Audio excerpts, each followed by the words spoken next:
qu'est-ce que la pollinisation? C'est le transport des grains de pollen d'une plante vers une autre.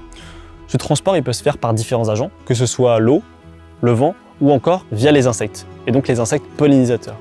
Les abeilles sauvages, de par leur écologie et leur morphologie, vont être définies comme un des groupes de pollinisateurs des plus efficaces. L'abeille domestique correspond à une espèce d'abeille présente sur le territoire, mais il faut savoir qu'on a près de 1000 espèces d'abeilles sauvages présentes sur le territoire français, avec des espèces pour la plupart solitaires, contrairement à l'abeille domestique qui est présente dans des ruches à l'état social. Il est essentiel de mieux connaître cette diversité en insectes pollinisateurs pour pouvoir au mieux la protéger. Et c'est dans ce contexte-là qu'un programme régional a vu le jour entre les différents parcs naturels régionaux franciliens, l'OPI, l'État ainsi que la région Île-de-France. Alors il y a quelques années de ça, on a commencé à réfléchir à un programme dédié aux pollinisateurs, qui avait aussi l'originalité de mettre en relation des acteurs clés au niveau de la région Île-de-France, qui à la fois portent sur une meilleure connaissance des pollinisateurs sauvages et à partir de cette connaissance, faire de la sensibilisation de tous les publics qu'il faut sensibiliser. Pour mieux connaître la diversité en abeilles sauvages présentes sur le territoire francilien, des inventaires ont été réalisés sur le territoire des parcs naturels régionaux franciliens. La réserve naturelle de l'Archamp est une grande zone humide. Cette zone humide a une importance toute particulière pour toutes les espèces qui sont liées aux zones humides.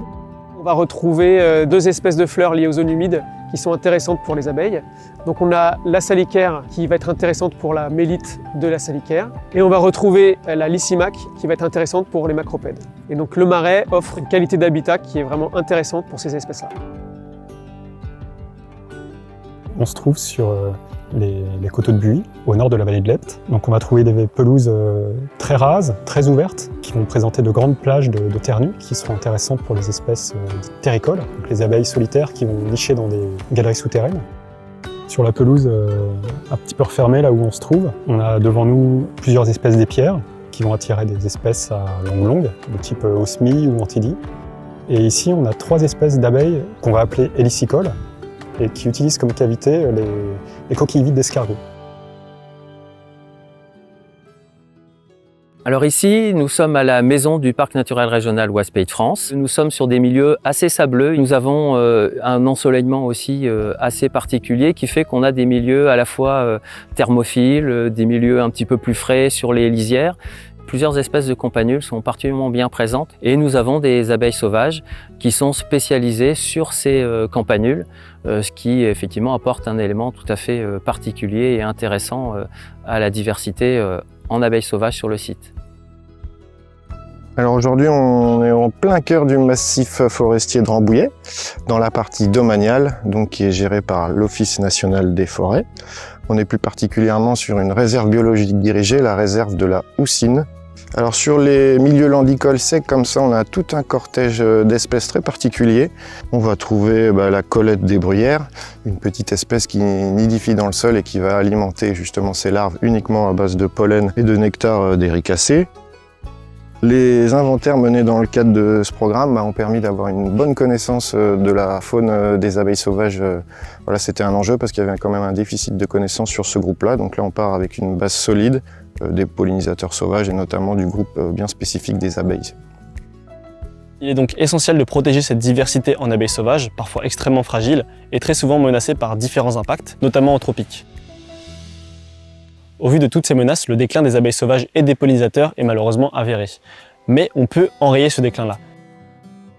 Nous avons élaboré donc un guide technique sous forme de fiche qui présente différents aspects pour favoriser et prendre en compte les abeilles sauvages dans la gestion de l'espace.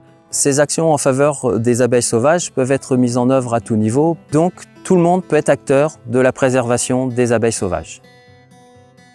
On a acheté ce terrain il y a un peu plus de 20 ans maintenant. Nous, notre rôle, on s'est dit, on va essayer de faire en sorte de favoriser au maximum la biodiversité. Et puis, il y a quelque temps, on s'est dit, oui, mais après, que va devenir le terrain? La seule solution, c'est d'essayer de faire une ORE, une obligation réelle environnementale. En 2022, Catherine, Philippe et le syndicat de la Vionne nous ont contactés puisqu'ils avaient ce projet d'obligation réelle environnementale. L'objectif, c'est de protéger le site à long terme. Donc nous conseillons aux propriétaires la gestion à faire en fonction de l'habitat et nous suivons ensuite la réponse de la biodiversité.